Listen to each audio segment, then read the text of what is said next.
Hello. Can you guys talk? I want to test this out real quick.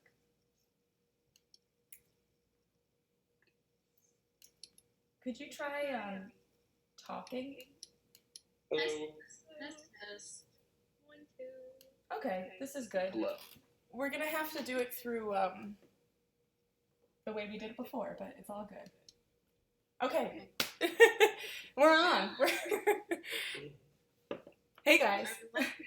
Are we live? We're live. Okay. We're live. Thanks for tuning in, and sorry for the little delay. We love to learn new mediums through this thing. So thanks for sticking with. Welcome. It's Sunday, and we are here at windowroomtv.org. Thank you for having us. This is Living Window Live Artist Talks, episode 2. We have with us today Shannon Brooks from West Philadelphia, Sandra Zanetti from Florida, USA, Dylan Martin from Missouri, USA, Jack Williams from Roka, Poland, and Lee Campbell calling in here with us all the way from London. Thanks for being here with us today, you all. I'm so excited to chat with you, learn more about your work and your process. I would like to say a cool thing about this Artist Talk feature is that you can call in, and we actually already have a caller, so I want to invite them into our little our little room here. We won't be seeing their faces, but we will be with them in spirit. So please welcome our caller. You are live with us. Who do we have on the air?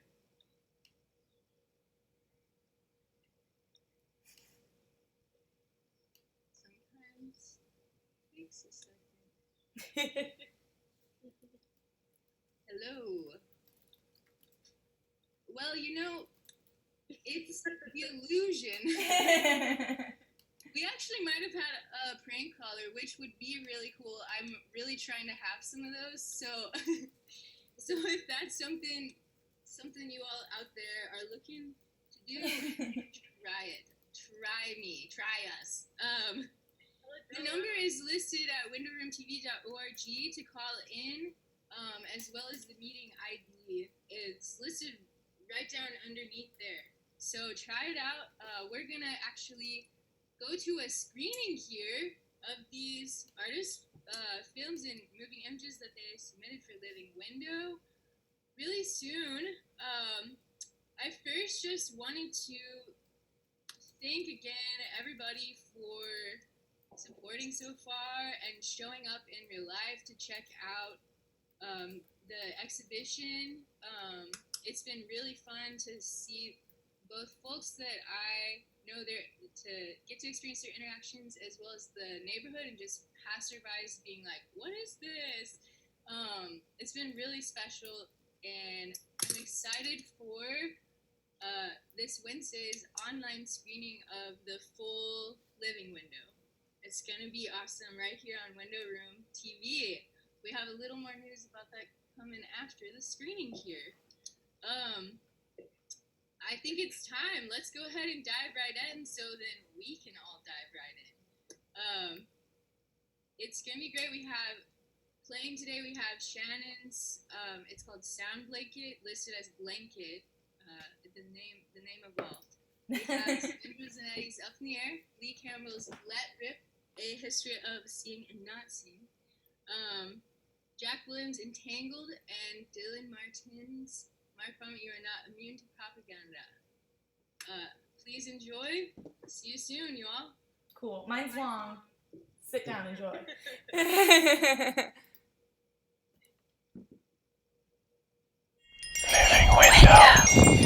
Living window. Living window.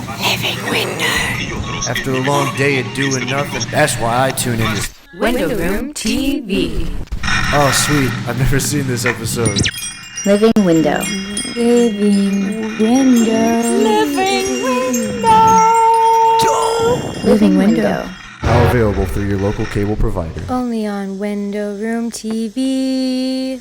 WindowRoomTV.org.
Aye aye.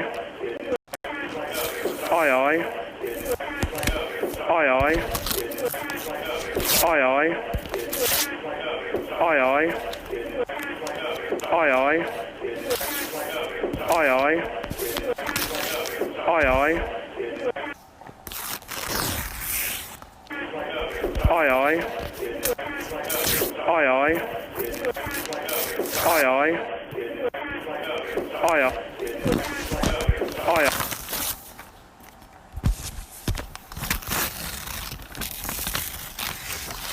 Aye aye. Aye aye. Aye aye.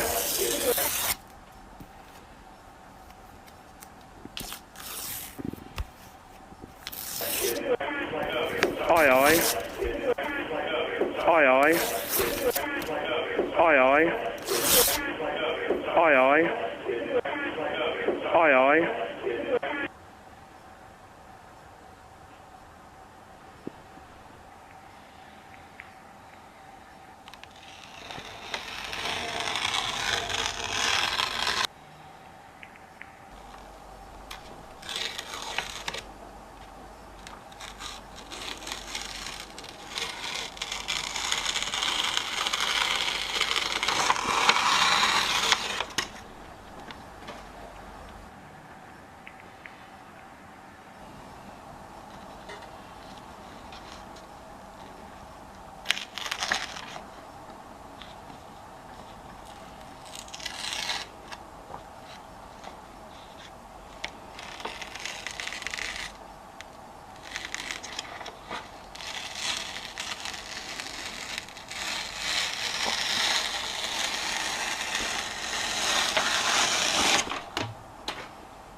Hey Shannon, just got the mail. Your check's in the mail. So tomorrow I'll probably send it out. Hope you're Maybe Dad will send it out overnight or something like that. Who the hell knows? But we'll send it out tomorrow. Okay? When you're there and you're settled Talk to you in, later. so I know Bye. you're okay. And happy Mardi Gras today. And tomorrow is Ash Wednesday. Thought I'd let you know. And good luck on the 29th, which is the leap year of all days to have your show. Maybe that's a good luck thing. Just give me a notification on when you get there and you're safe. Talk to you later. Bye. Luck thing.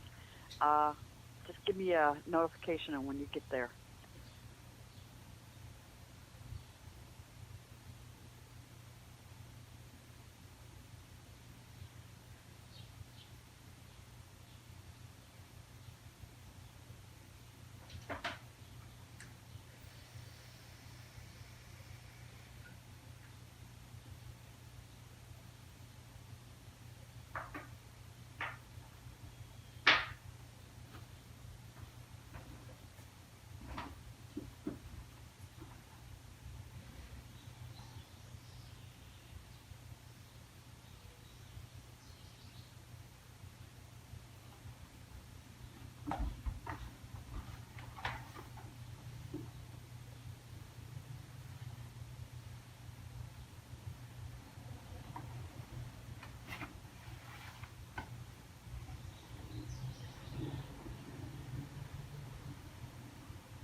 Hey Shannon, just got the mail. Your check's in the mail, so tomorrow I'll probably send it out. Maybe Dad will send it out overnight or something like that. Who the hell knows? But we'll send it out tomorrow. Okay? Talk to you later. Bye.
Hey Shannon, just got the mail. Your check's in the mail, so tomorrow I'll probably send it out. Maybe Dad will send it out overnight or something like that. Who the hell knows? But we'll send it out tomorrow. Okay? Send it out tomorrow. Talk to you later. Bye. Tomorrow. Okay? Talk to you later. Bye.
Talk to you later. Bye.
Hey, Shannon. Have a safe trip to Olympia there. Give me a text or, you can call me when you're there and you're settled in so I know you're okay. And happy Mardi Gras today. And tomorrow is Ash Wednesday. Thought I'd let you know. And good luck on the 29th, which is the leap year of all days to have your show. Maybe that's a good luck thing. Just give me a notification when you get there and you're safe. Talk to you later. Bye. Luck thing. Notification when you get there.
Talk to you later. Bye.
Hey, Shannon. Have a safe trip to Olympia. There, give me a text or, you can call me when you're there and you're settled in so I know you're okay. And happy Mardi Gras today. And tomorrow is Ash Wednesday. Thought I'd let you know. And luck on the 29th, which is the leap year of all days to have your show. Good luck thing. Give me a notification when you get there. You're safe. Talk to you later. Bye. Luck thing. Give me a notification when you get there.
give me a text or, you know, you can call me when you're there and you're settled in so I know you're okay.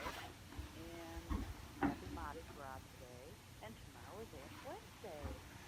Thought I'd let you know. And good luck on the 29th, which is the leap year of all days to have a show. So good luck there. Give me a notification when you get there and you're safe. Talk to you later. Bye. Something. Give me a notification when you get there.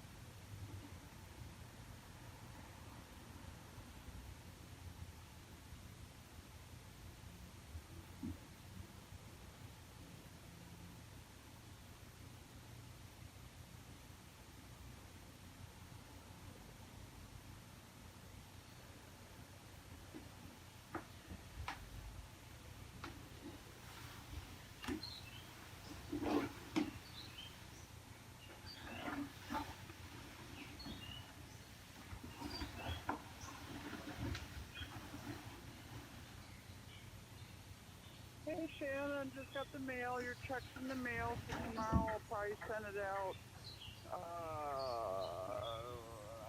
Maybe Dad will send it out overnight or something like that. Who the hell knows? But we'll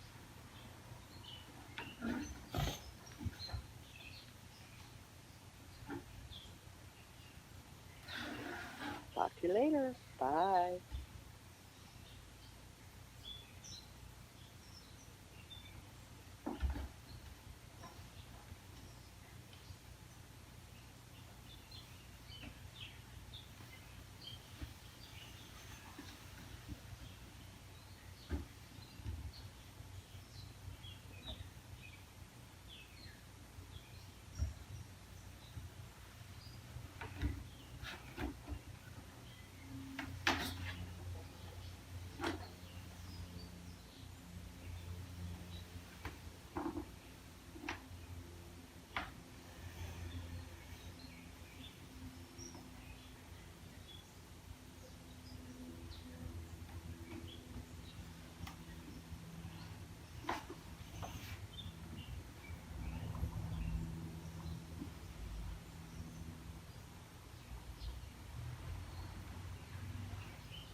Hello, this is your captain speaking.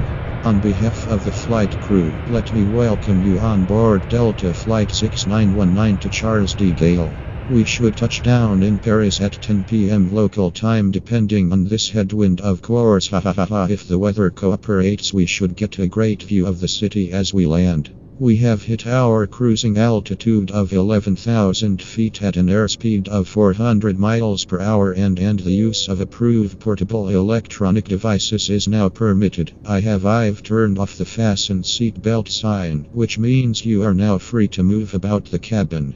However, for your own safety, please keep your seatbelt securely fastened when you are seated just in case we encounter unexpected turbulence.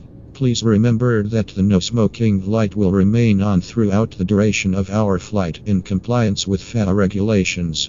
You may not smoke on board this, and it is a federal crime to tamper with the smoke detectors in the lavatory. If we see smoke coming from the lavatories, we will assume you are on fire and put you out. Also, please refrain from leaning on the passenger next to you. It's not a federal crime, but it's still quite rude. I don't know why people just think it is okay to do that. In the seat pocket in front of you is a pamphlet explaining the safety features of this plane. It makes a very good fan. It also has pretty pictures. Please take it out and play with it now. The cabin crew will be coming around in about 20 minutes time to offer you a light snack and beverage, and I'll talk to you again before we reach our destination. Until then, sit back, relax and enjoy the rest of your flight, and do not call me Shirley. Please close your eyes and pretend to sleep for 7 hours. Good luck, we are all counting on you.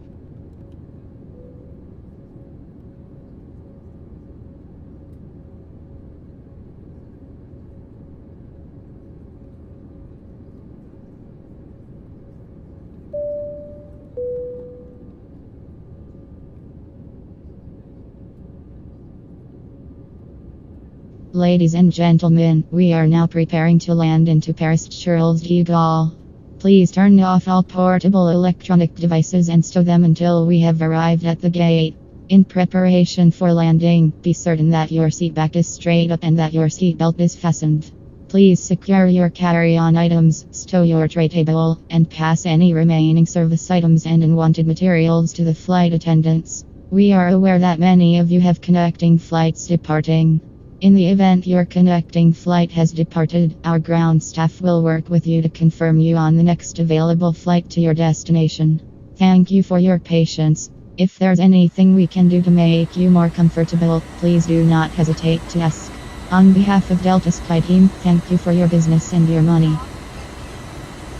Oh là là là, mesdames et messieurs. Je suis sûr que vous avez manqué votre délicieuse nourriture et vos soins de santé accessibles pendant votre séjour dans les grands États-Unis. Au nom de Delta Sky Team, bienvenue chez vous. Nous sommes heureux que vous ayez survécu à votre voyage aux États-Unis. Détendez-vous, nous allons bientôt descendre de l'avion et avoir la possibilité de fumer à nouveau.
Living window. Living window. Living window. After a long day of doing nothing, that's why I tune in this. Room TV. Oh, sweet. I've never seen this episode. Living window. Living window. Now available through your local cable provider. Only on Window Room TV. WindowRoomTV.org.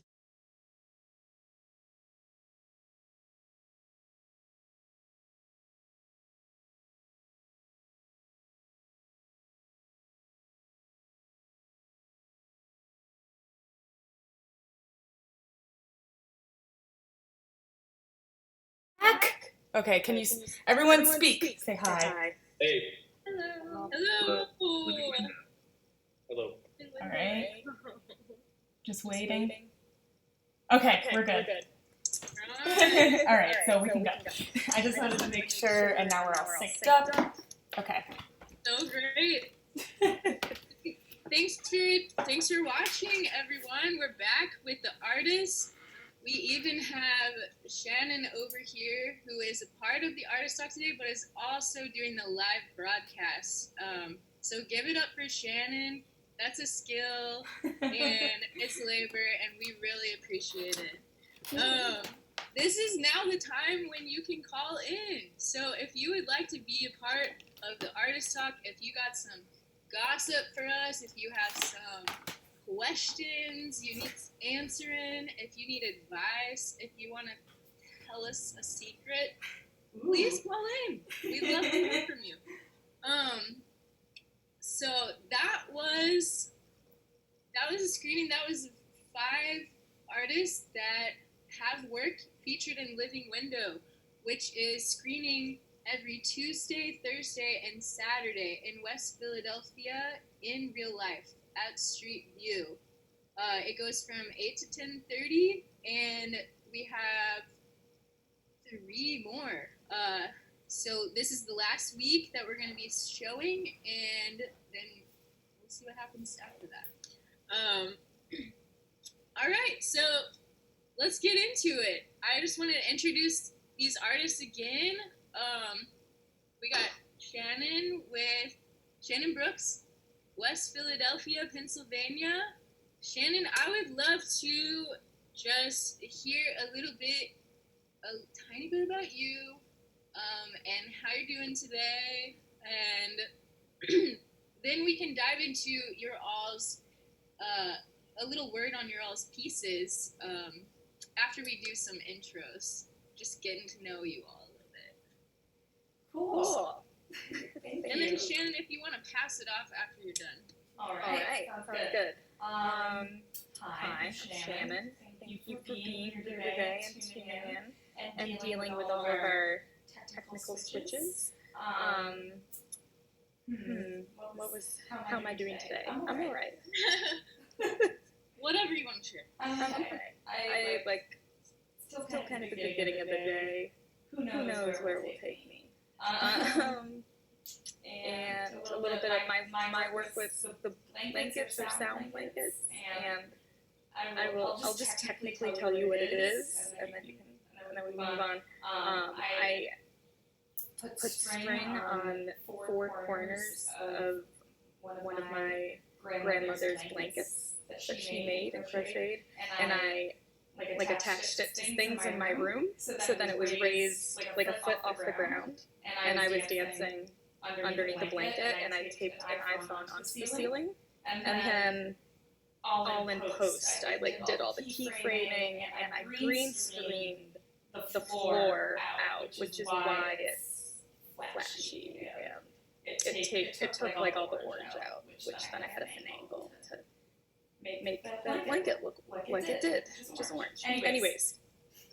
So that's how I did it, and then the voice or the sound is the sound of real time when I was dancing, and voicemails of my mother that I just kind of kept playing whenever I wanted. Cool. And we can, let's go to Sandy. Okay. today I woke up pretty early for the first time in a while. Had just kind of a chill morning. Yeah, so I'm good. And my piece, technically, it's strange because I wanted to make this piece in like a more costly way where I actually bought like a section of an airplane and a seat and the video screens outside of a window, but there was no way to order any of that. So instead, I used my toilet seat as a window, like an airplane window, and installed that in front of a screen in the wall. And in a way, like, it turned out, like, I don't know, I feel like I'm referencing more things like surrealism and Dada and that, so I kind of like the weird junky way that it like ironically shows simulations being like, that's not quite an airplane window, you know, like your mind knows it's not really in an airplane, but yeah. Yes. I'm getting so excited to like dive in like and ask you all more questions about your pieces. So thanks for giving like a little taster, and then we'll like definitely circle around and get more into it after we finish these introductions. Jack, you want to go next? Yeah, sure. Hey everyone, thanks for joining us. My name's Jack. I'm a British artist, but currently live in Wrocław in Poland. And today I'm doing pretty good. Yeah, pretty good. So in Poland, all the outdoor bars open on Mondays. So got very blackout drunk on Monday for the first time in a while. So yeah, things are looking up. So about my video, this is a piece about computer-mediated intimacy, particularly ASMR videos.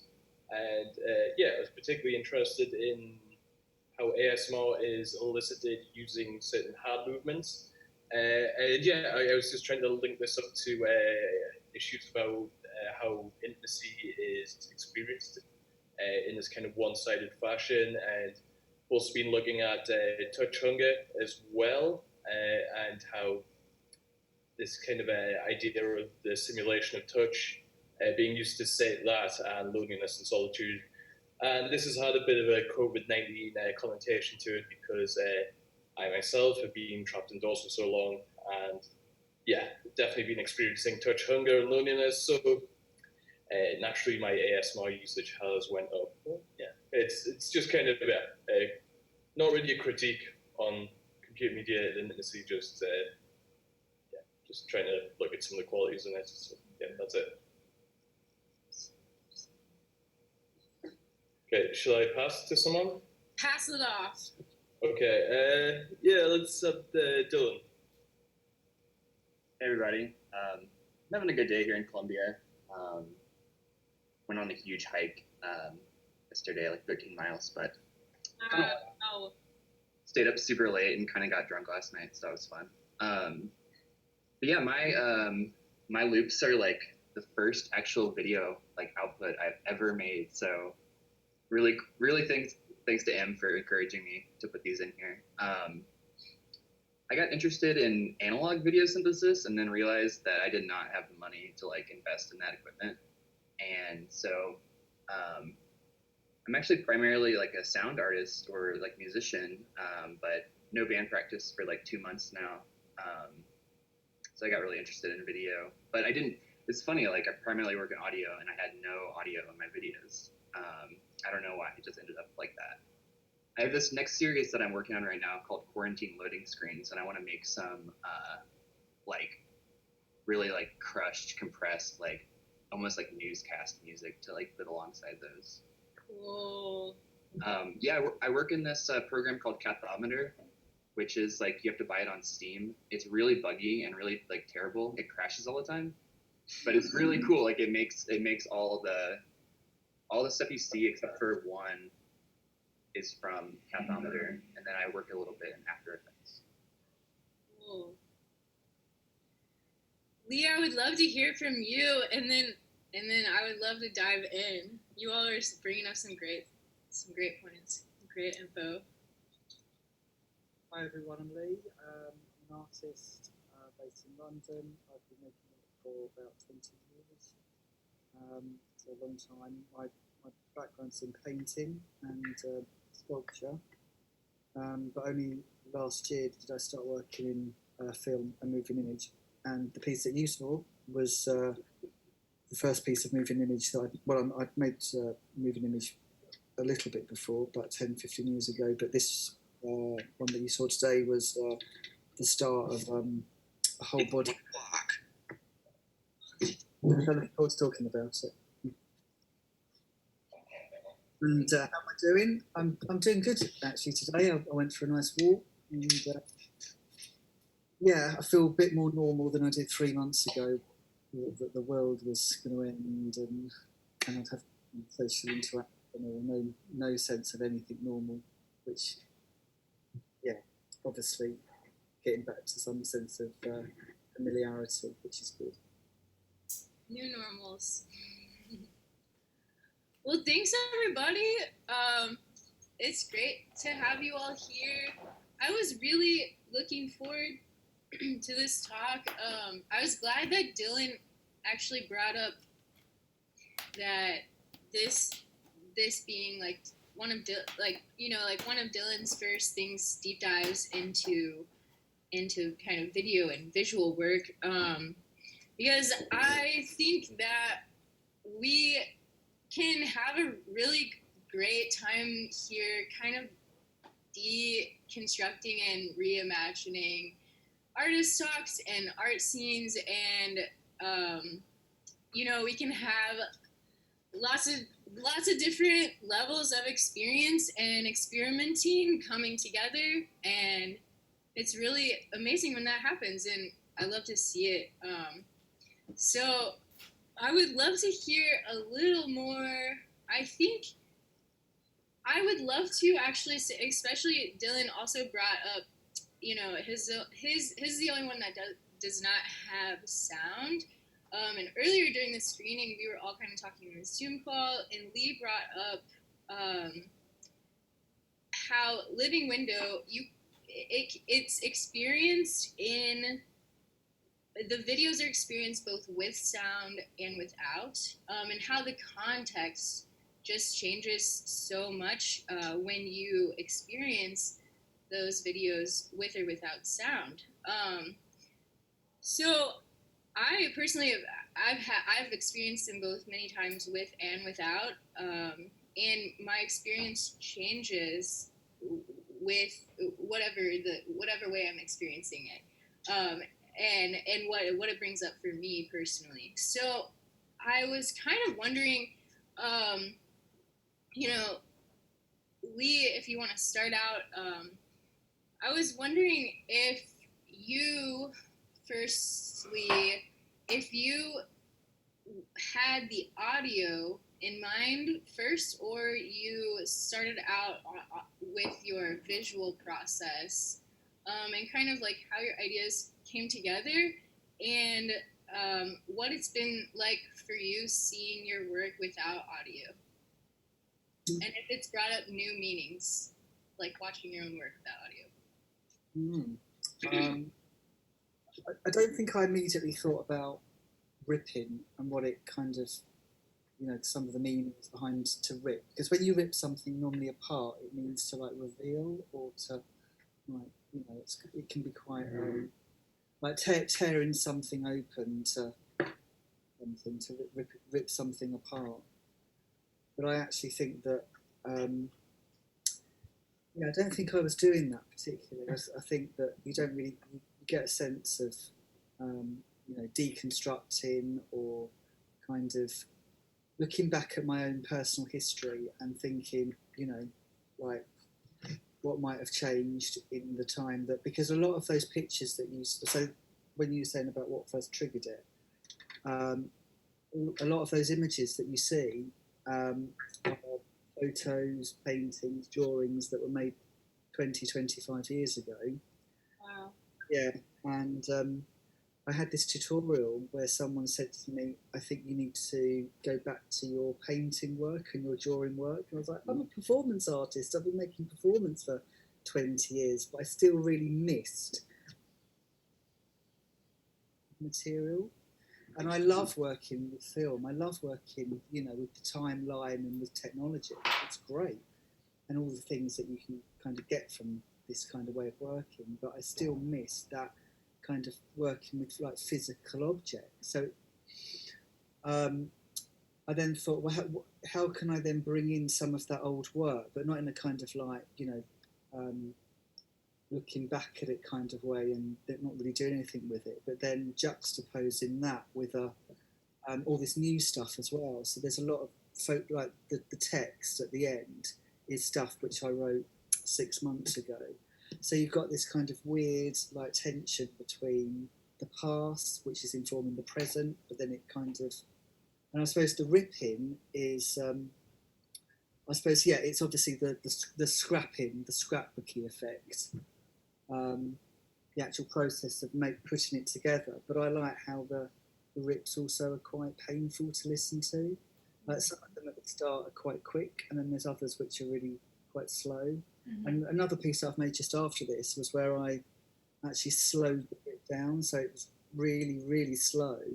And then it just takes on this so I wanted to make it much more uncomfortable in parts, not too uncomfortable, but I think there's something in that sound of what the rip represents, which I think could be really interesting in exploring a bit further.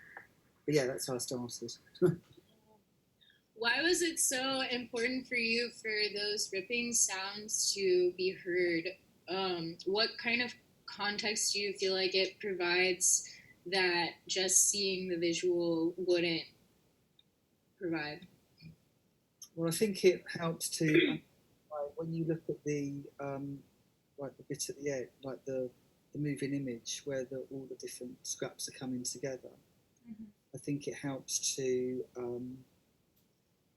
I think it helps to understand the process of it being made, but then also the sound of something can also underline something happening as well, I think. I think it, because when I've shown the work before, some people are saying that quite often the thing that they remember is the kind of the rhythm of the ripping, because it starts off and then it kind of repeats and then it goes over and then it repeats and then it jars a little bit, and then sometimes the rips are almost like non-intentionally but in sync and then out of sync with what's going on the screen. So there's all these different ways that the sound was interacting with what was going on visually, going back to that conversation we had earlier about, you know, the visual and the verb, the sonic aspects of the work. But I've just played it now without the sound, and it has a different feeling, I think. Shannon, can you kind of give more insight to I feel like your piece, when I've watched it with and without sound, I've had really different experiences as well. Can you give a little bit, I know you were starting to talk about your blanket being your grandmother's and these voicemails, but just a little bit more about that and why you chose to use your mother's voicemails as the audio component to this, and also if there's a connection between the grandmother and the mother, I also just to comment on what you said, I feel like in your piece, the ripping is so visceral. It's on your skin. So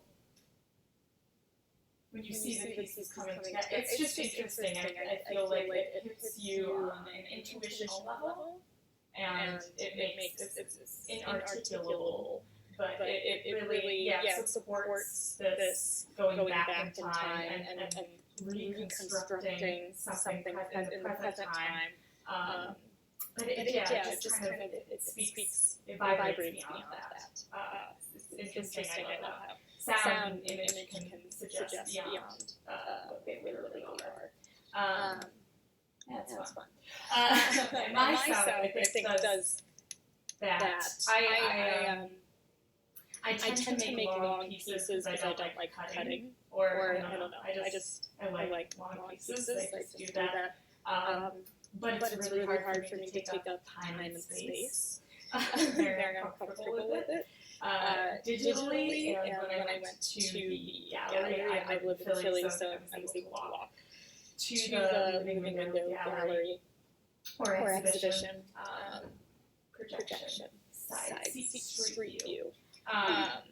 And without sound, I felt it's not, I'm bringing a lot to the table, but the anxiety of taking up space, and I feel like the sound specifically, it's my mother's voicemails, and I'm always afraid to erase them because she always reminds me she's gonna die one day. So I can never erase them. So and she has such an interesting way of speaking. I don't. She's just interesting to me. It's my mom, but the voicemail that repeats. There's a few of them, but one specifically repeats at different volumes throughout the piece. And I think it really pulls you through the piece. And it collides with the image well. And I think I didn't mean to do this, but I think my movement underneath the blanket really suggests like womb-like things, which I didn't. That was a happy surprise, I suppose.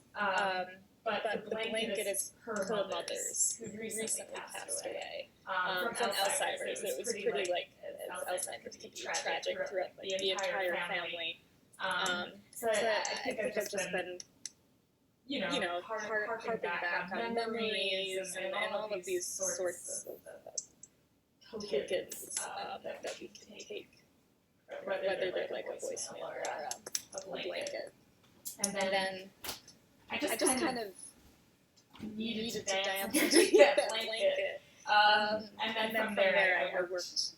The way I literally edited it is I watched it and I was like, I need to hear that voice, I need to hear my mother's voice. So it really did pull you. And it was interesting to watch it without the audio at the streaming in Philly. I wanted the audio, so it's interesting. How your anxiety creeps in, maybe.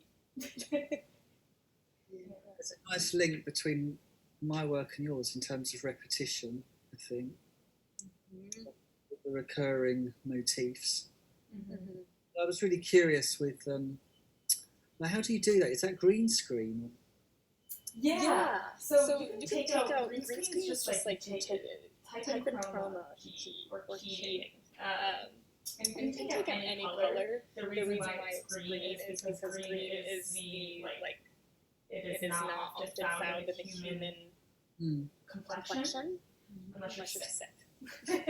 So that's why they use green, because it's so stark different, but you can take out any color. And so in this instance, I took out, I think it must have been some sort of brown, like my wooden floor, because I wanted it to be black. And I just like screwed around with all the little levels until I got what I wanted.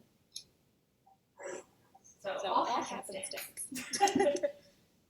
I'm so glad you asked, because every time I've watched that video, I always wondered what the process was and how you achieved the visual aspect of that. A little segue on visual, Sandy, you were kind of mentioning to us, I would love actually for you to share with those tuning in as well, your initial hopes for how you wanted to present this piece up in the air. I thought was so, well, it gave me, I don't know, it made me start thinking about a whole other piece entirely. So, and then just like how you got to where you were now. I'm also wondering where you got your audio clips from for that video. So it's kind of, I feel like my process myself has made this full circle back to, I don't know, what I originally started wanting to do. I actually started going to school for film, so I originally wanted to be like a cinematographer or a director, and then I fell into art and just took different processes through that. But I think recently, within the last maybe 2 or 3 years, most of my pieces are really immersive experiences, because I mean, even when you just walk into a gallery and you stand in front of a painting, like there's still smells going by, there's still, you know, things that you're hearing that's going to influence like what you think about that piece. Like if you see a Matisse and someone coughs, you're going to think, oh, I heard a cough in front of that painting. It's like a weird association that your brain kind of subconsciously makes. So I wanted to make these like full encompassing pieces where I kind of act as a director, if that makes sense. Mm-hmm. Like before the lockdown happened, I made this piece that was based on the German club scene. So I actually like had a bouncer that I hired in front of, like, I held it in a dark room. So like I mixed all this audio and made like a DJ set. Like I was the DJ and I put in smells and sound and lights and everything. So I've just kind of been like going down that path for a while now. And this piece has been like in my mind for a few years now, but when I always thought of it, I always thought of, you know, a typical white cube, but there's like an airplane, kind of like that half circle from an airplane with a window there and a seat that you actually go and sit in. Mm-hmm. But like before you were talking about like having to like do things with quarantine happening, and it's like, oh, I want to do that piece now, but I can't order an airplane. So then that makes you think, okay, how do I do this without an airplane? And then like my eye is just like, oh, the toilet seat looks like an airplane window. So I just took it off and just kind of held it in front of my monitor, and I'm like, you know what, that could do something, I guess, if I'm gonna present it like, you know, an online embodiment. Reading. So just before you put the film on, you were saying about these are my plans. I wanted to do this, and I thought it's almost like the toilet seat. My plans of traveling around the world have gone down the toilet. Yes, exactly. I mean, it's kind of, I don't know, interesting when you actually think of like the symbology of a toilet too.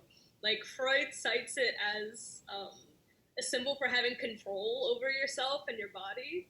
So it's kind of interesting to make it in a time where I feel like, and like using that object right now while I don't have control of like anything that's happening in life or even the way that I'm making the piece. So it kind of like stands out as like a Dadaist symbolic gesture. Freud. Yeah. I think it's really interesting the physicality of these viewer experiences you're describing. And when you were describing the plane, what I thought of immediately was how like you would have to be sitting like that. Yeah. So I'm like, oh, I've been viewing this incorrectly the whole time. I'm wondering, and you have such autonomy with your computer. Like, yeah, it's not even, you know, like a movie theater or. No, it's really weird, and having it like set up in my actual apartment, because I'm working out of like my apartment as a studio. You know, I can't really like knock a hole in the wall. I can't really, you know, damage anything. So I actually just took the shelves out of my bookshelf and then put the monitor on an easel on the shelves and put a big piece of cardboard that was white like over it, and then the toilet seat over it. Oh. So it's actually like a full box. I thought you green screened that. Yeah, it's like this is like a post-production thing, you know, like, but here do you have a photo of the set, like when you film? Yeah, I do, yeah, if I can. You can screen share it. Like right in the very beginning of quarantine, so I was kind of like, I don't know, I wasn't like sleeping, so I feel like my sense of humor was like better, and I was just like laughing at everything, and like, this is hilarious, I can't believe I'm doing this. Yeah, I have it somewhere. Yeah, it's interesting. I wonder if we need directions, like the proper way to do this is like.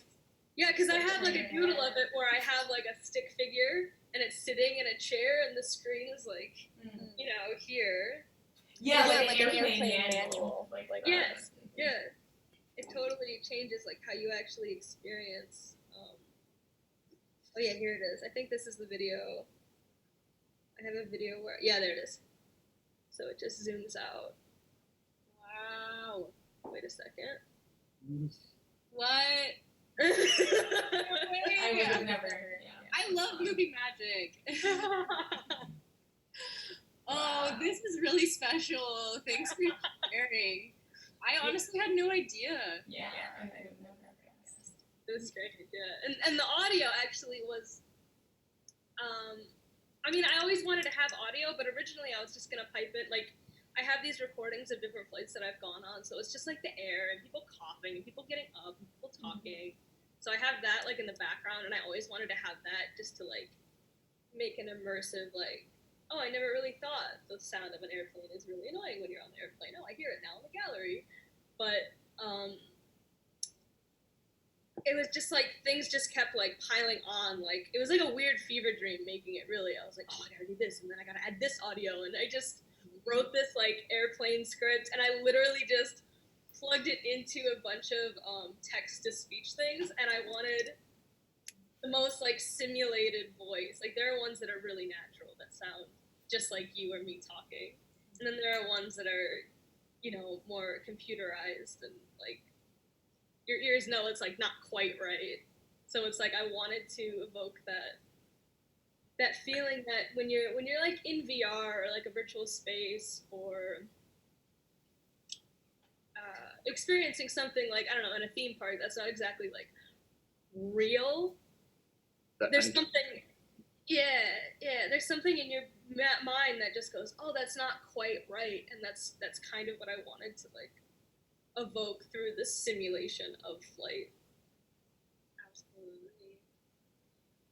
Speaking of not real, I'm really interested in Jack. I would love for you to kind of explain more about this.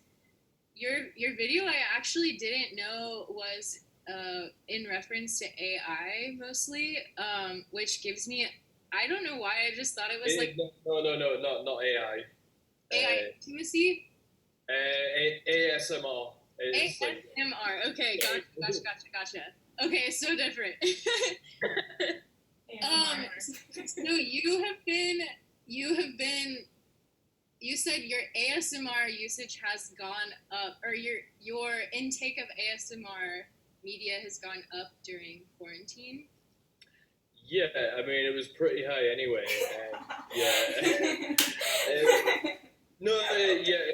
It's quite interesting looking at ASMR because you have this tension between its kind of inherent immersive qualities, being immersed into this one-on-one experience, and then you have this kind of self-reflexivity that you can have where you go like, oh, hang on, this is just a counterfeit kind of companionship. And I have a long-standing interest in absence and presence, particularly in media. So yeah, often when you seek out kind of audiovisual media, particularly with a human form, you're just trying to make present something which is actually absent, which is a corporeal person to commune with. But yeah, I find this kind of artificiality quite interesting, and yeah, I'm definitely willing to let it into my life. You definitely what? I'm definitely willing to let artificiality into my life. Yes. Very interesting. I keep getting these targeted ads for, it keeps saying like, lonely during quarantine, try AI. It's like basically they're trying to get me to get like an AI therapist or friend. It's really, I don't know. They know what I'm going through. The media, Dylan, your video touches on propaganda in the media, and feels like a little like secret PSA or a surprise PSA almost. And yeah, I mean, I would love to kind of talk to you all, just open, we can start with Dylan, but just a little open talk about the media a little bit, and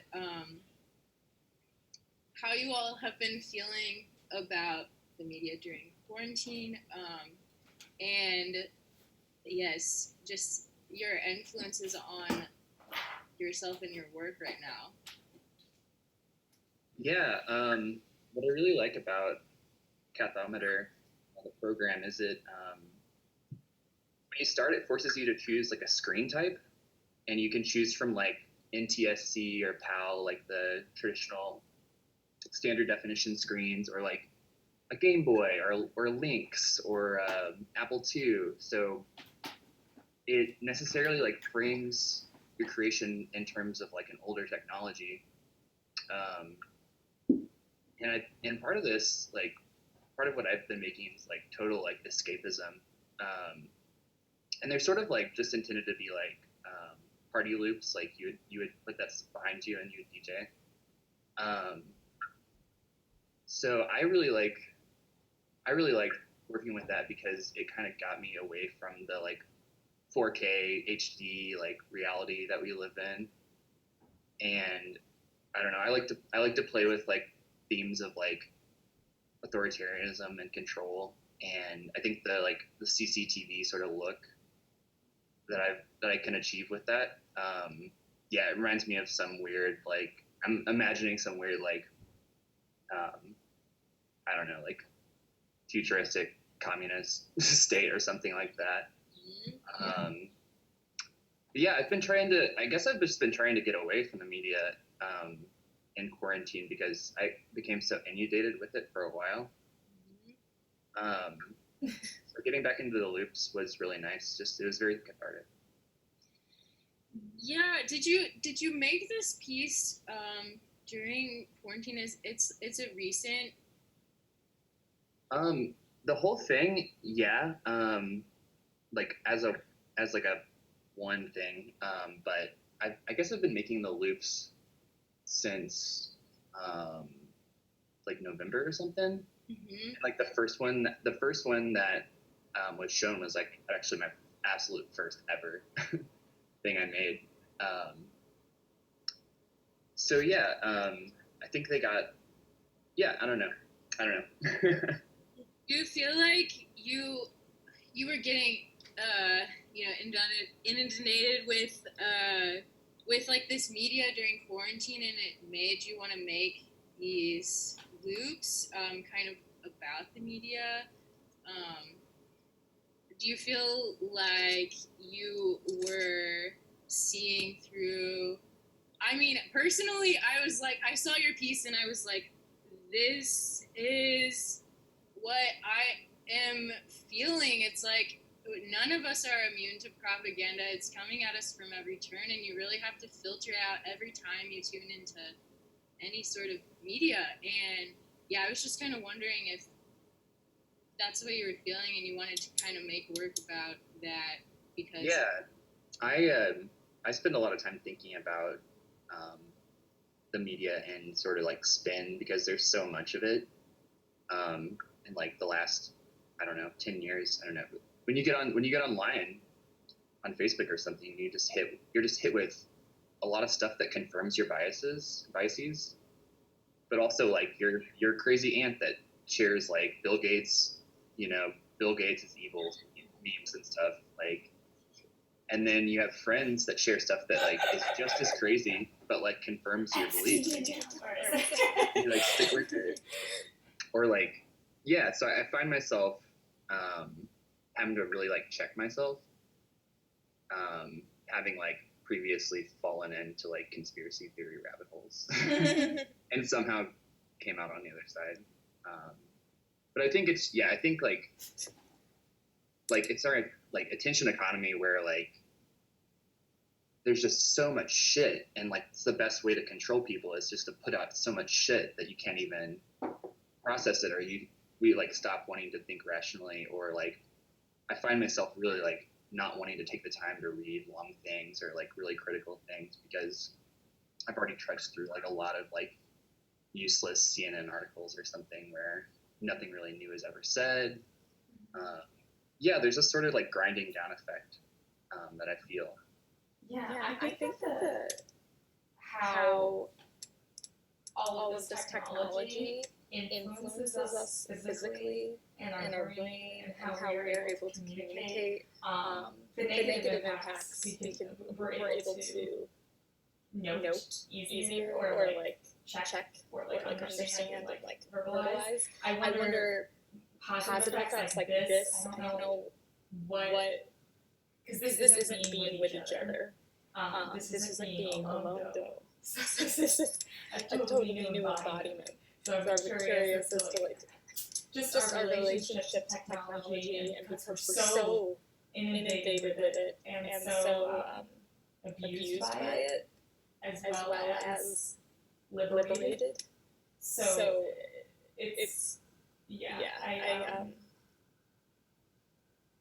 it's interesting to hear people. Or we were talking about how like I'll get a huge headache in my eye. I won't be able to like see in far distances because I'm looking at a screen all day.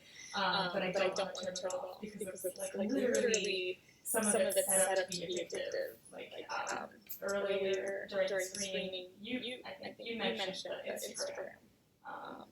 Oh yes, Sandra told us that, and we were all somebody say that. Yeah, the Instagram function when you scroll down is actually modeled after a slot machine to give you like a release of like pleasure. Okay, let's do it again. I'm gonna score. Like I don't know. Going off of what you said, Shannon, I mean, we've slowly been kind of embracing like an online embodiment through like spending so much time on our phones and in front of screens processing things. But I think like this period kind of like converges our physical and digital embodiments so much like closer because we spend most of our like active lives and like relationship building and even like meeting new people. So like in a weird way, I think it influences like the way that people kind of evolve. It's like in a weird way, it's like a new stage in evolution that's based off of like dependency on technology. And one day people might, it's like how people look at people with glasses that don't need glasses and say something like, oh, I wish I could wear glasses. Glasses are cool. Like one day we might go, oh, I wish I had a camera in my eye. Cameras are cool in your eye. It's like a weird thing, Yeah.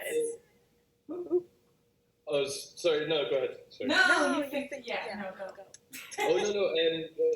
Just based on that point that Sandra was making, I think it's quite interesting. I think this might be a generational thing with regards to dependency on the internet. So I'm 31 now, and so when I was growing up, the internet was kind of a bit nascent. And I don't remember it being absolutely essential, but I did come of age with it being essential in my teen years. So I think it's a case of not being completely reared in a world of internet dominance. So I can be complicit in this kind of dependency, but I can still be self-reflexive about it. But I think coming generations who are being completely reared by the internet might not have this self-reflexive experience. It might just be as essential as fluoride in the water or something like that. I feel like people from the ages of maybe 21 to 35 are the last group of people that have lived their lives without this technology. And I think a lot of us have like a distinct moment where we remember like really embracing technology. Like I'm 23, so I remember growing up without any like computers or like cell phones or anything like that. But I remember at the age of 5 starting kindergarten and getting a computer class, and like that computer was like, oh my god, I'm talking to it and it's like talking to me. It was like a weird, almost like love affair with the technology. I was thinking you're part of this like I don't know, group, if in your house growing up or like in your house just generally, there was a room called the computer room. Yeah. Like that doesn't exist anymore. No. I don't know if that is synonymous globally. Words, the computer room. I haven't heard it in so long. Is that like a global thing? I'm not sure. But like we had like a room dedicated to the computer. In Britain, it's called the computer parlor. Ah, very nice. That's what I'm calling my desk from now on. Yeah. Yes, my lap. What? So do you guys all feel? I'm guessing we're all in this general age range or beyond. How do you feel about like this? your relationship with technology right now. Obviously, I'm very thankful for it, but I am wary. Like when you're talking about like these next generations that don't grow up with the internet, I'm like, these rascals, they don't know. Most of my work is about like how technology changes the human embodiment, but like a lot of people when they hear the buzzword technology, they think of something like a computer, something digital. But like, I mean, even clothing is a technology. Fire is a technology, you know. And like, I think we've been slowly building on this like technological, I don't know, snowball that just keeps like growing and growing. But I think a lot of things are normalized that weren't previously normalized, like surveillance. Yeah. Like we just take it for granted, you know. We go outside and we assume that, you know, whatever we're doing is not private. I mean, I even have, you know, surveillance cameras in my apartment that have, you know, I don't know who's watching what. Sometimes I'll just be eating cereal and I'm like, yeah, watch it.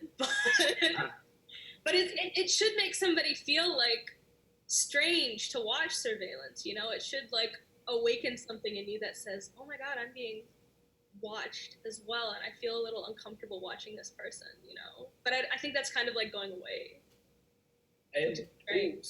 Sorry, it's there's quite an interesting modern phenomena that Sandra related to that. It's called peer-to-peer surveillance. So it's the idea that your peers are actually surveilling your kind of online social media activity, but people have become so paranoid about being captured in public on Instagram and there being a disparity with their online persona that they now start to censor their everyday actions, even in the public world. So, scary times.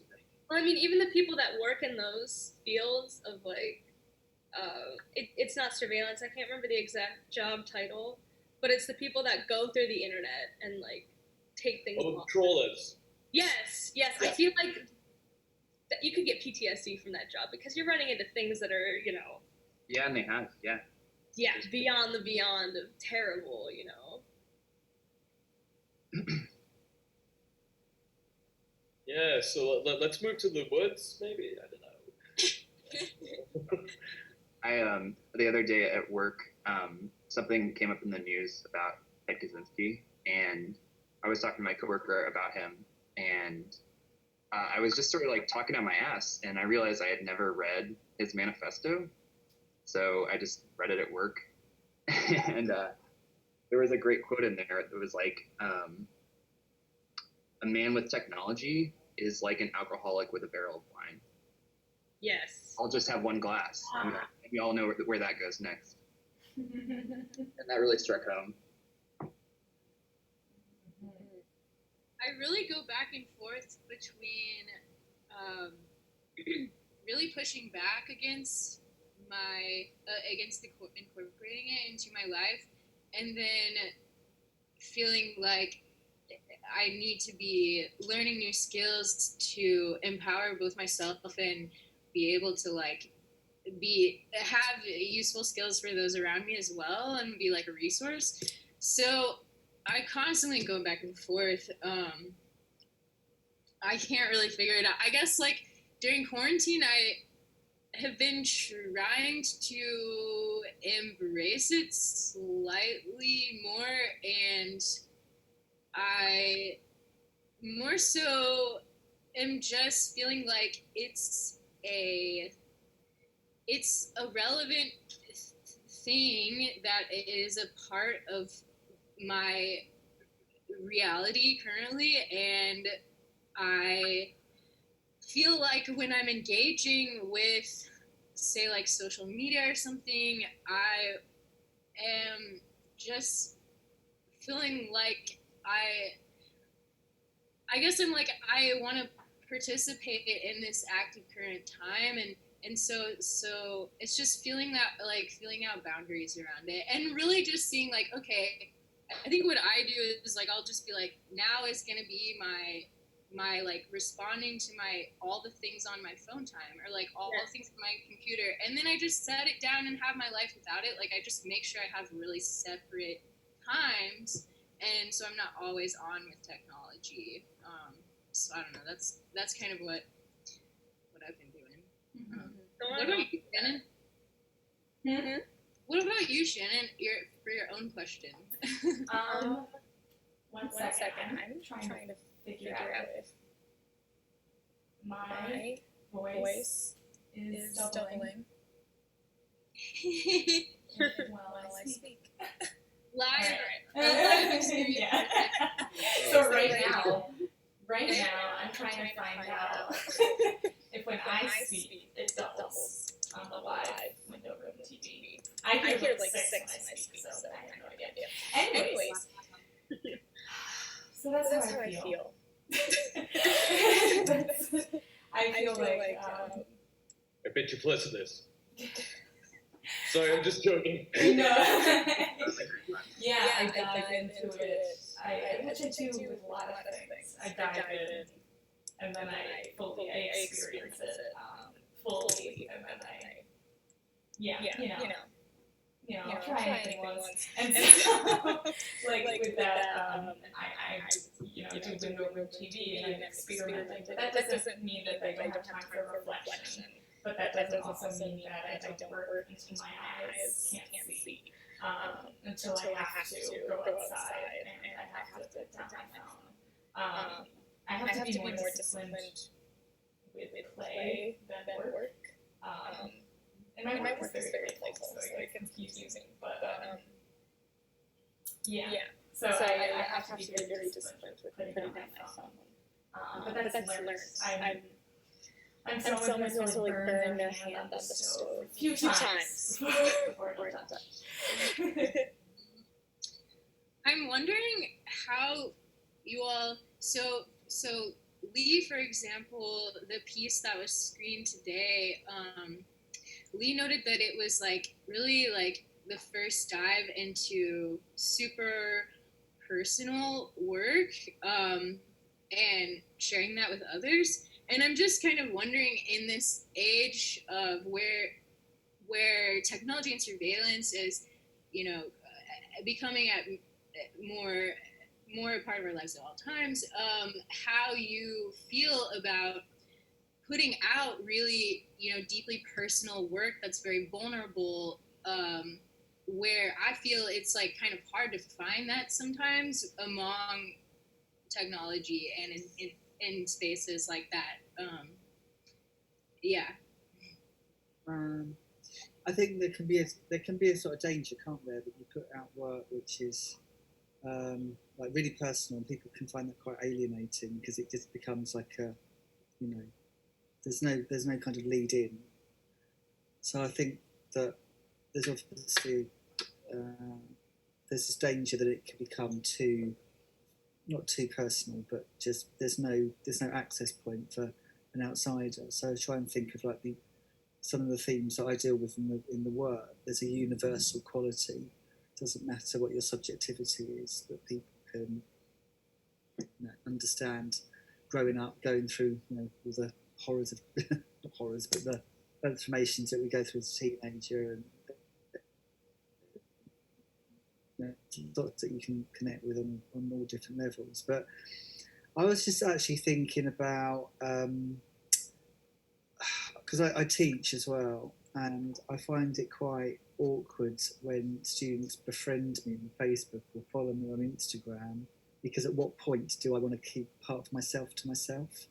And I suppose that kind of does actually relate back to my film work, because I might be throwing everything out there, but at the same time, there's also parts which I still hide and I don't reveal. And I suppose that's where I've now said to myself, even though it might be the best student in the world that I've taught, I'm not going to allow them to follow me on Instagram, because even though it's a really, really social and public space, I just need to now, it's almost like when I met on Instagram, actually Facebook, really interesting is this morning about the different levels of like the different social media platforms that we have, like MySpace. Can you even remember that, some of you? Yeah. Oh yeah.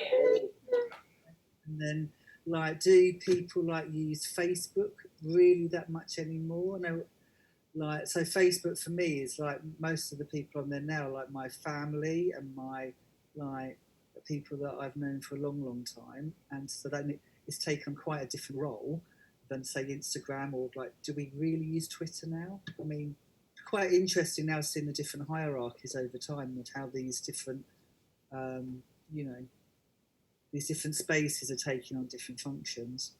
Yeah. I feel like technology or social medias. Sorry, was somebody else talking? No, I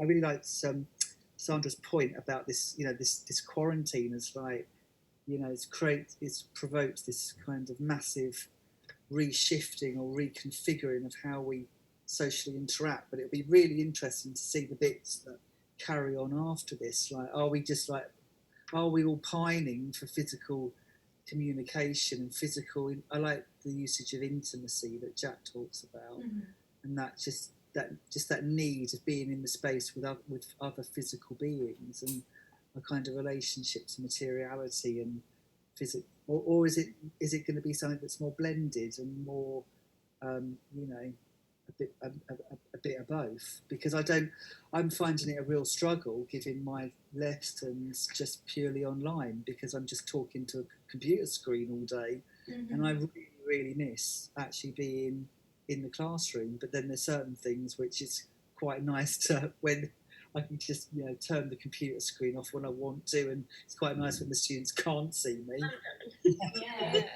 It's like a full new embodiment. Yeah, it's just so fascinating, the bits that we're now starting to become like savvy with and like using to our advantage, and I just find it so intriguing. I mean, it's going to be so interesting to see when this is over, but I don't even know if it's going to be over. Yeah. I don't. We cannot be the same. We simply aren't the same anymore, which is scary because it happened right under our noses because we are social beings. Because this is how we are as a species. And I would never be talking to you if it wasn't for technology. So it's like, yes, I'm so complicit in my eyes. I don't know what I'm losing, or I don't know what's happening. But it underlines what Marshall McLuhan was saying about formist content, and how we're now, like, we're using technology as a way of communicating with each other and connecting us. So it doesn't really matter where we are in the world. Like, you know, I could be anywhere, you could be anywhere, but we're having this like intermediary space through technology. But in what McLuhan was saying around formist content, it's so interesting how the technology, or the form that is taking our communication, how that is providing a way of us rethinking the way that we're communicating with each other, and just lots and lots of things to think about. Like what it does to imagination. Yeah. When I was really working on Living Window a few weeks ago, I had a dream that all projects moving forward would be formatted like Living Window, where like I cannot, like, where everything kind of becomes online and in real life, but like you can only like sort of invite people in real life. Like, I don't know, I woke up and it just had it was like definitely a nightmare. But I do think that this has really made me rethink how I want to move forward, and there are things that I want to incorporate from this time where I have started incorporating way more technology than I ever have before. I am really interested in moving forward with that. I don't know. I just think that something like this would have never happened. I feel like I would have been working with my local scene and collaborating a lot more, which is so important too. And there are folks from Philly involved in this exhibition, but this feels like it just becomes so much of a bigger thing. Not bigger in a social way, but bigger in that it carries more meaning, and we're able to have these spaces and conversations and learn from each other, and just remember that the world is large but small, too. Yeah, I don't know. Thanks for being a part of my journey through it. Yeah. It's a weird time to be alive. It's weird. And we're at like this time where we have little time left for this. I feel like on a global scale we need to make lots of changes, and we have potential to. So it's just I don't know. I think that these connections and this. There's all these terrible things that happen like 6 months. Data collecting. They totally know what we're talking right now. And we're broadcasting, It's just interesting. There's many layers to this conversation and to these connections we're making and this global world we live in. And this ticking time, how we have to make change and how we I don't know. I know this is all connected, but I know, I'm a genius. So it's just interesting as well to feel, experience, and think about and reflect on presently. And I think actually having the time to sit down and reflect is really life-changing. I mean, how many times can you say you've literally sat with yourself just going back over, I mean, you do in your head all the time when you're, driving or in the middle of something, but actually having no distraction from your actual self and what your values are and what you do want to change in the world and just how other people have, approached these problems. But I think actually coming together online with a bunch of different communities and people from around the world has really changed, I don't know, the landscape of the internet. Because I mean, if you think about it, when we kind of started going online with MySpace or Tumblr or whatever, we all had a profile that, wasn't us. It wasn't really us. It was a Finsta, they're still doing Finstas and stuff, but you didn't really have agency over, I am saying this picture is from my life, this is my, persona. But I feel you would overshare in those kind of profiles that are not necessarily connected to your name and yourself and, your life, but going back to what Lee was saying about not wanting people to follow on Instagram, I think I mean, ultimately you only present, maybe 20% of yourself maybe online, and then the other 80% is, private. So at what point will what was private now not be private?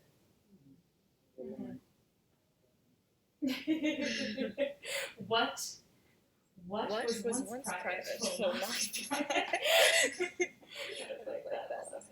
Yeah, it's the double-edged sword of it all, with things become open and easy, but open and easy applies to everyone, government agencies, corporations that want your data, but also us, we're getting together right now, this is amazing. I don't know if this is like liberating or it's a double-edged. It feels emancipatory. I think it's how we use it, and I think this is really positive use. I don't know how much if it's really how we use it, but it's how people in positions of power use it, really. Because I mean, people like us literally just want to hang out and talk to people. I would hope, and then there are people who are like, I don't know, start collecting data to make people out of computers. I don't know. Look at, I mean, through Facebook, there's been revolutions, and so it can be very useful. So I just too bad evil. If you're interested, there's a book called The Power and Fragility of Network Protest by Zanetti. She studied the Gezi Park protest in Turkey. She's Turkish. I'm a librarian in real life, and she works in a library. She's a professor in one of the library schools. But yeah, it was a really great read about, like you said, like revolutions started on Facebook or on Twitter, and she studied like how when those like protests came together in real life, like what advantages did that confer, but like what disadvantages, There's another book actually called Revolutions in the Age of Social Media, and it was going off of the Egyptian protests that happened, like through the internet and through Facebook. But like going off of how we actually converge as people. I mean, it's different now because we're in quarantine, but even like huge protests, the way that they get around and reach so many different people. I mean, even protests that are like, the really questionable ones, like the I need a haircut protests. Like all the people get together in their I need a haircut group, and now there's like a swarm of idiots, like just. Yeah, and like one person creates 50 reopen Missouri, reopen Iowa, reopen California. Like, I was reading about how that reopen stuff was really astroturfed from one conservative political activist. Yes. Created all these Facebook groups that got the appearance of like a local movement everywhere. Yeah. When there really wasn't that much support, but it kind of sprung up from his efforts or whatever. Wow. It's crazy. I want to die for Olive Garden.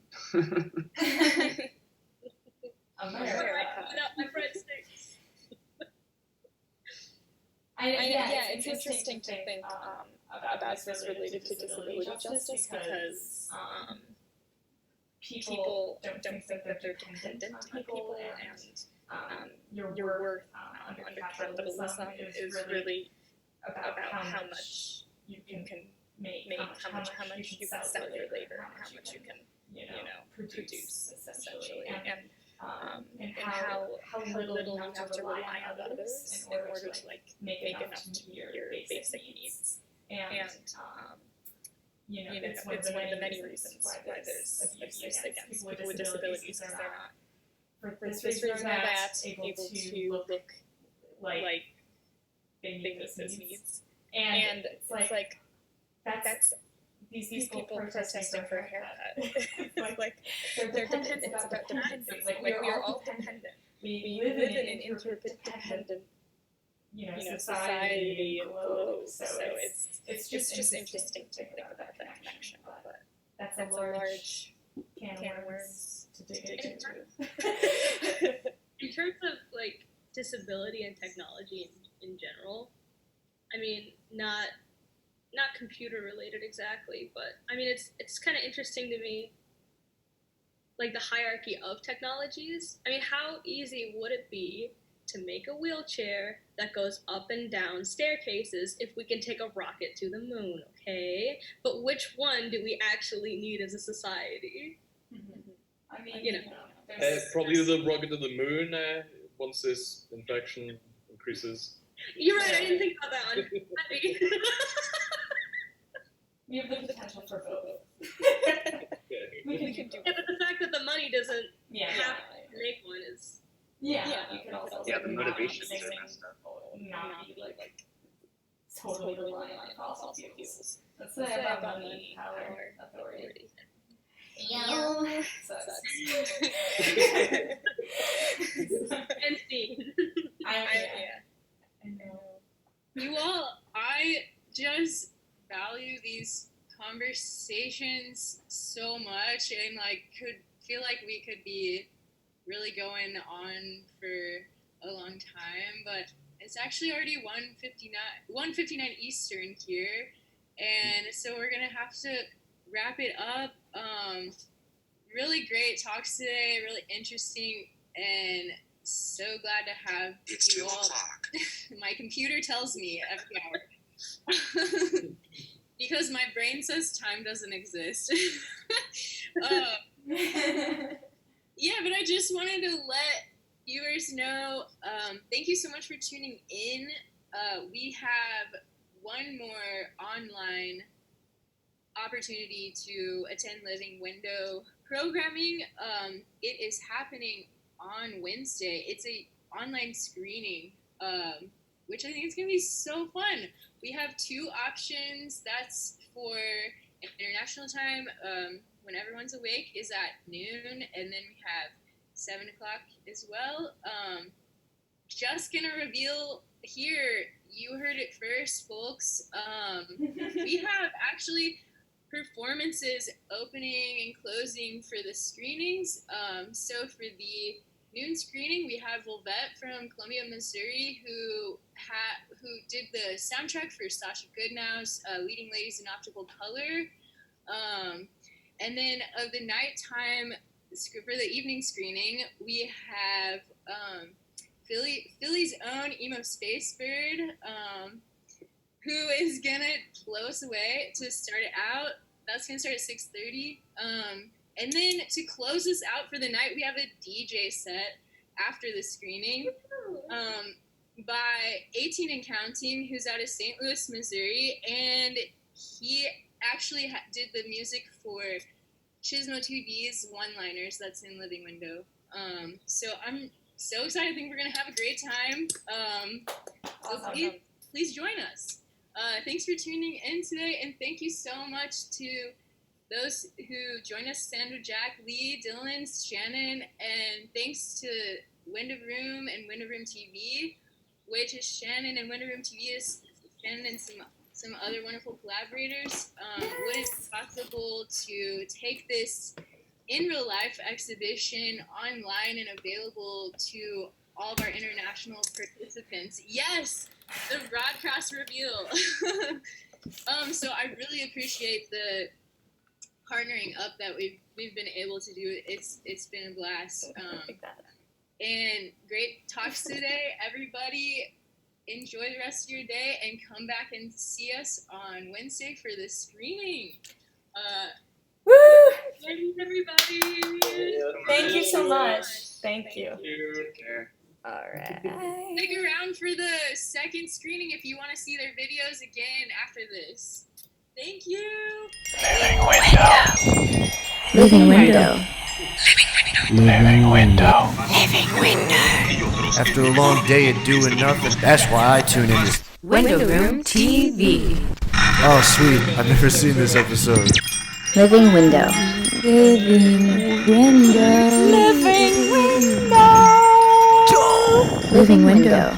Now available through your local cable provider. Only on Window Room TV. Window Room TV. G.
Aye aye.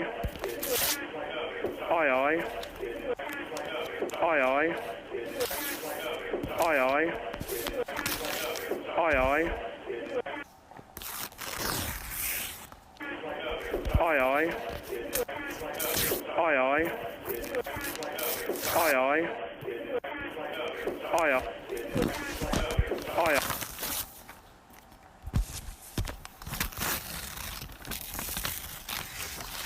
Aye aye. Aye aye. Aye aye.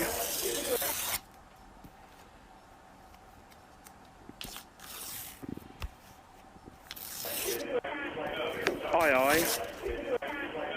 Aye aye. Aye aye.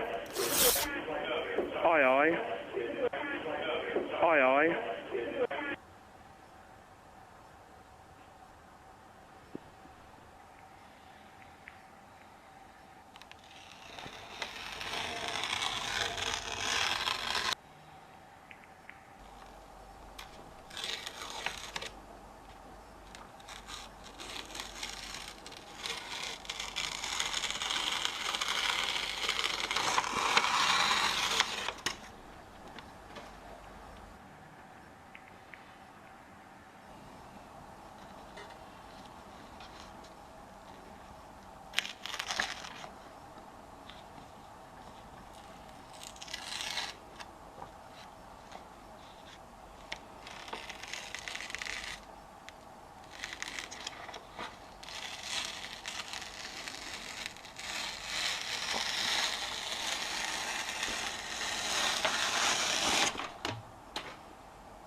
Hey Shannon, just got the mail. Your check's in the Hey, mail, so Shannon. tomorrow I'll probably send it out. Hope you're social distancing.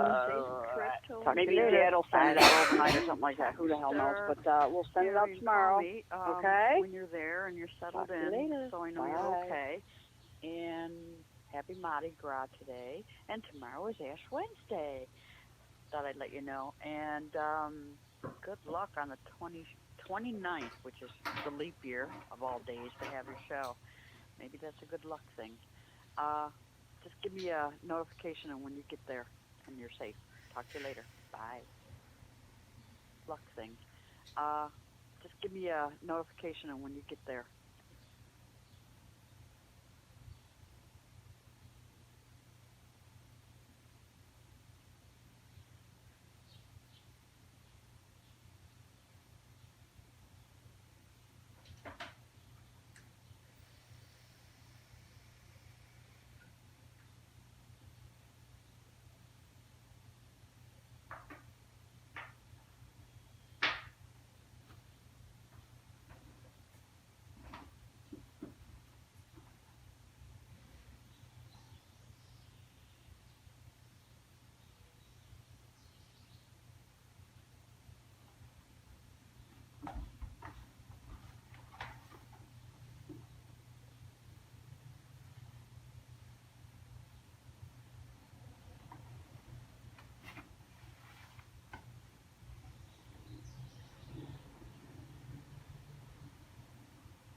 Hey Shannon, just got the mail. Your check's in the mail, so tomorrow I'll probably send it out.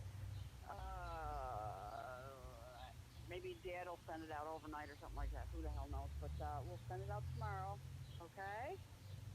Talk to you later. Bye.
Hey Shannon, just got the mail. Your check's in the mail, so tomorrow I'll probably send it out.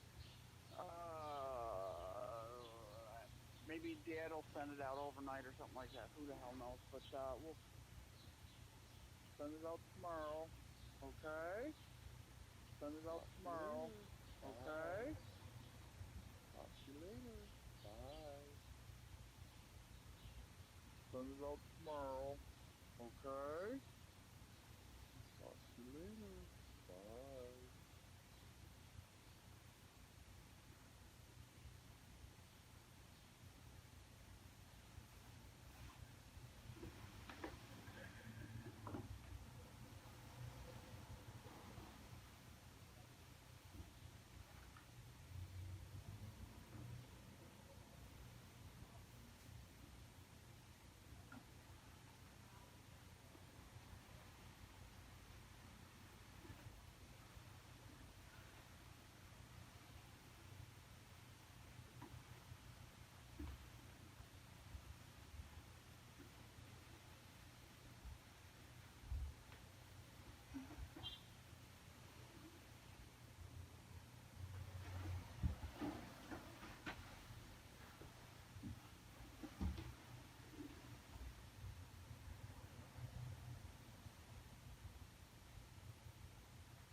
to you later. Bye.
Hey, Shannon.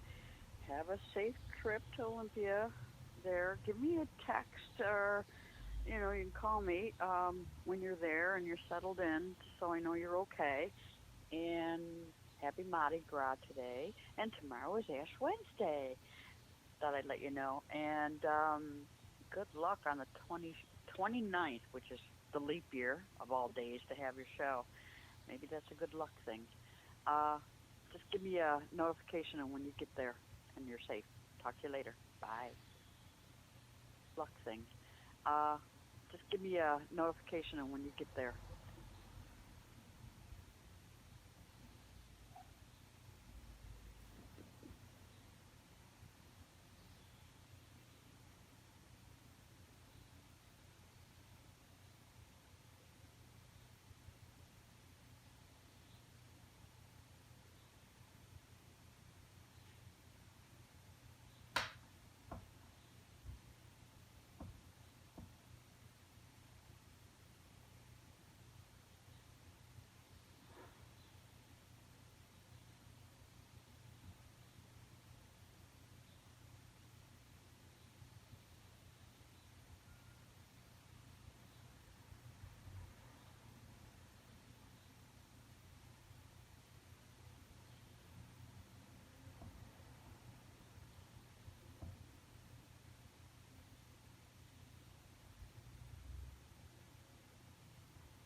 Hey, Shannon. Have a safe trip to Olympia there. Give me a text or, you can call me when you're there and you're settled in so I know you're okay. And happy Mardi Gras today. And tomorrow is Ash Wednesday. Thought I'd let you know. And good luck on the 29th, which is the leap year of all days to have your show. Maybe that's a good luck thing.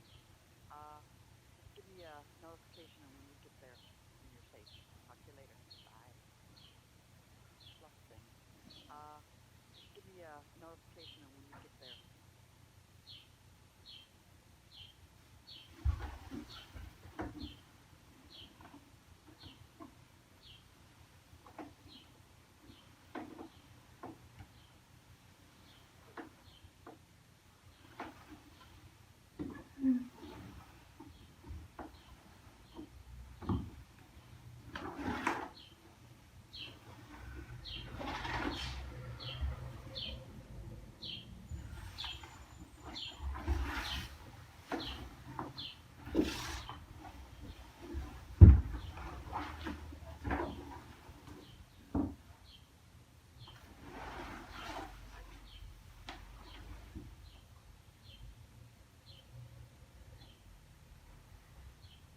Talk to you later. Bye.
text or, you know, you can call me when you're there and you're settled in, so I know you're okay.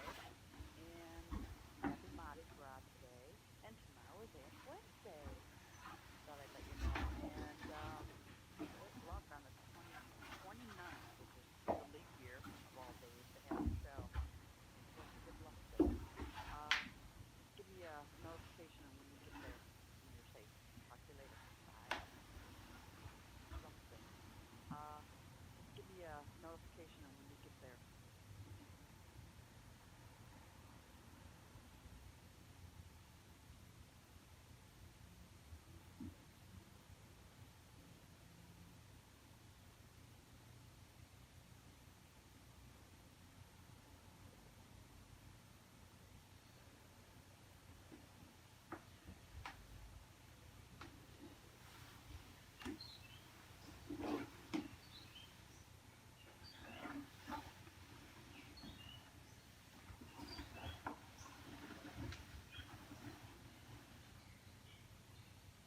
Hey Shannon, just got the mail. Your check's in the mail, so tomorrow I'll probably send it out.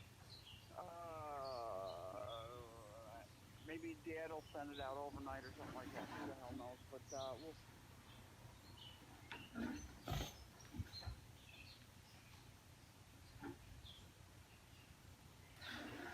Talk to you later. Bye.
Hello, this is your captain speaking.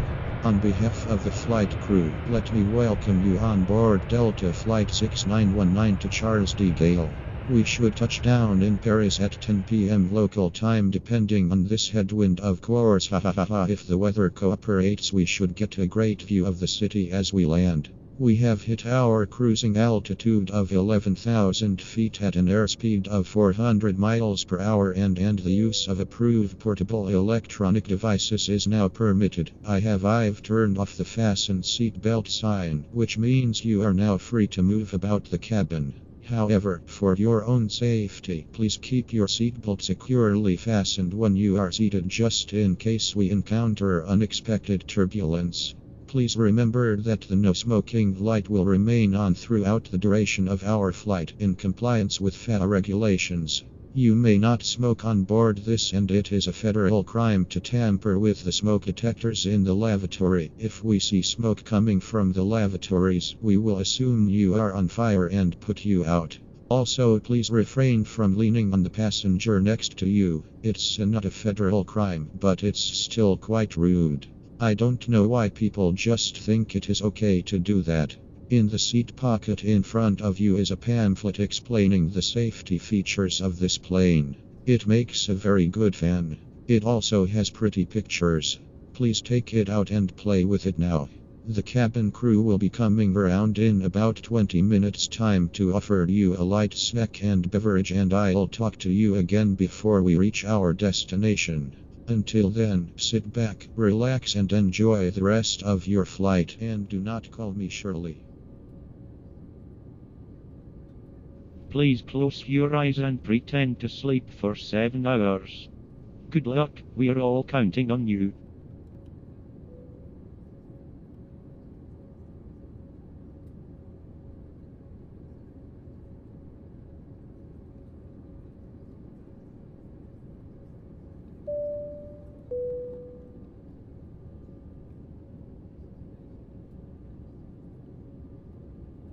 Ladies and gentlemen, we are now preparing to land into Paris Charles de Gaulle.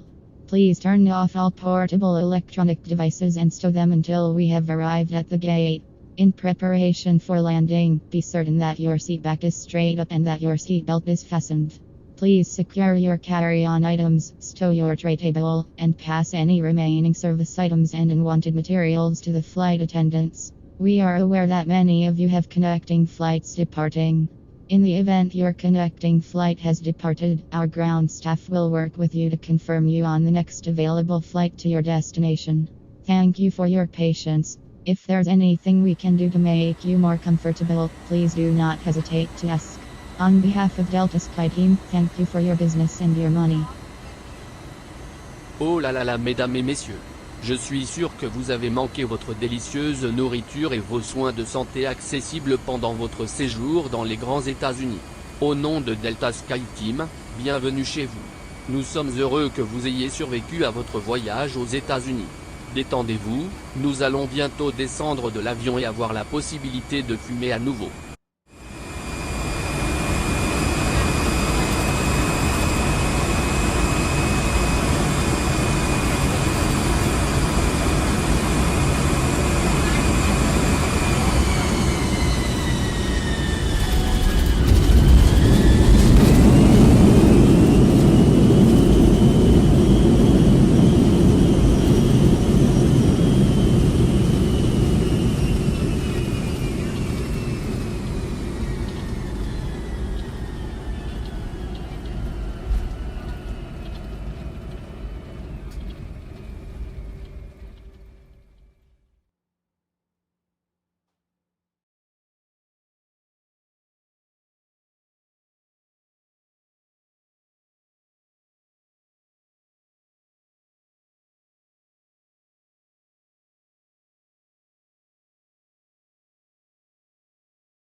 Living window.